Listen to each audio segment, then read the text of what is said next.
Wasichana wamependa avocado mingi. Wewe toa ujinga hapa na kelele. Wacha mchezo. Kuna watu wameanza kukula avocado mingi, wamenona hadi mapua. Mtu amenona mpaka mapua, hiyo si vizuri.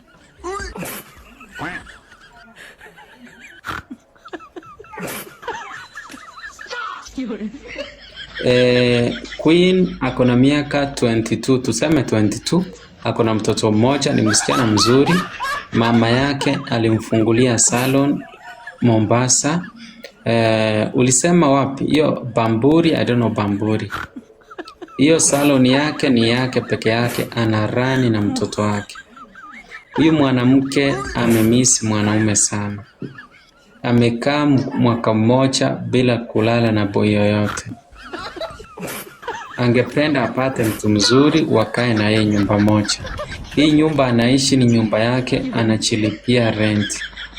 Hajawahi leta boy yoyote kwa hii nyumba anaishi. Si ndio Queen? Queen amechilinda sana. Ulisema sana sana unaomba Mungu akupe mwanaume tribe gani? Tu tribe yoyote, bora sikuwe Mjaluo na Mbaluya, hao siwapendi. Ulisema hujawahi onja Mkisi hata siku moja. Sijawahi onja Mkisi. Umeonja tribe ngapi madam? Tu tuseme ni Mkamba.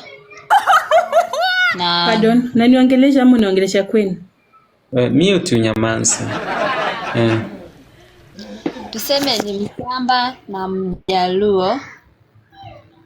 Na tuseme tu ni hizo tribe mbili, kwa sababu mimi tangu nikuja hapa Mombasa, I think nimemaliza miaka 3, nilikuwa naishi huko bara.